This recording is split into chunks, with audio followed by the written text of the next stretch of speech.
Hello everyone, welcome back to my channel. আসসালামু আলাইকুম। কেমন আছেন সবাই? তো আজকে আমি নিয়ে আসলাম সরিষা ইলিশের রেসিপি। আশা করি সবার ভালো লাগবে। আর ভালো লাগলে লাইক করে যাবেন। আমার চ্যানেলটাকে সাবস্ক্রাইব করে দিবেন। তো এখানে আমি একটা বড় সাইজের মাছ নিয়েছিলাম। সেটাকে সুন্দরভাবে কেটে কুটে ধুয়ে পরিষ্কার করে এখন আমি এটাকে নুন হলুদ মাখিয়ে রাখবো আধা ঘন্টার জন্য।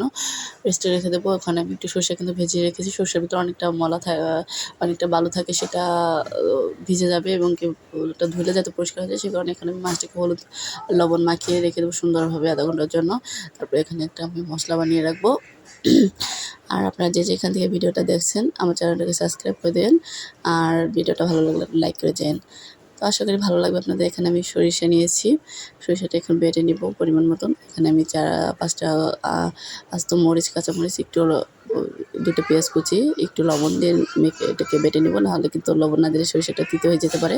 তো সুন্দরভাবে এটাকে মিহি করে বেটে নেব, সুন্দরভাবে একদম মিহি করে।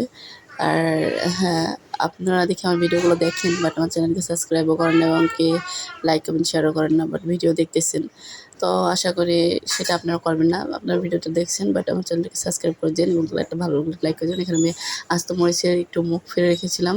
4-5টা আস্ত মরিচ দিয়ে এখানে একটু লবণ, হলুদ, মরিচের গুঁড়ো দিয়ে সুন্দরভাবে এটা নাড়াচাড়া করে নেব। তারপরে আমি এখানে বেটে রাখা এই সরিষাটা দিয়ে দেবো এখন। সুন্দরভাবে এটাকে ভাজা ভাজা করে রাখবো, কিন্তু অনেক সুন্দরভাবে ভাজতে হবে। তো সুন্দরভাবে ভাজাভাজি হয়ে গেলে এখানে একটা আমি রসুন পেস্ট ইউজ করব। তো এখানে রসুন পেস্টটা আমি দিয়ে দিলাম। তো এখানে আমি একটু পরিমাণ মতন পানি দিয়ে দেবো, আমার যতটুকু পরিমাণ। তো সরিষা ইলিশটা কিন্তু আমরা কম বেশি সবাই খেতে পছন্দ করি, বাট অনেকে আছে রান্না করতে পারি না। তো যারা না পারেন তাদের জন্য আমার এই রেসিপিটা। তো এখানে মাছগুলো সব দিয়ে দিলাম। এখানে আমি একটু দমে রান্না করবো 5-6 মিনিটের জন্য। তো এখানে ডেকে রেখেছিলাম। তো দেখেন আমি কিন্তু দমে অনেকক্ষণ রান্না করে নিয়েছি। কালারটা কিন্তু খুব সুন্দর আসছে। এখন আমি আবার একটু ঢেকে আবার একটু নাড়াচাড়া দিয়ে নিচ্ছি। এভাবে বারবার একটু নাড়াচাড়া দিয়ে নেবেন ঢেকে রেখে। পরে দেখেন আমার সরিষা ইলিশটা কিন্তু প্রায় হয়ে আসছে। এখানে আমি 7-8 মিনিট রান্না করতে লাগিয়েছিলাম। আমার যেহেতু ইলিশ মাছ, এটা কিন্তু বেশি সময় লাগে না রান্না করতে। এখানে সুন্দরভাবে নাড়াচাড়া করে আমি সবশেষে একটু সরিষার তেল দিয়ে দিচ্ছি। সরিষা ইলিশে যদি সরিষার তেলটাই না দেওয়া হয় তাহলে কিন্তু মনে হয় না এটা সরিষা ইলিশ।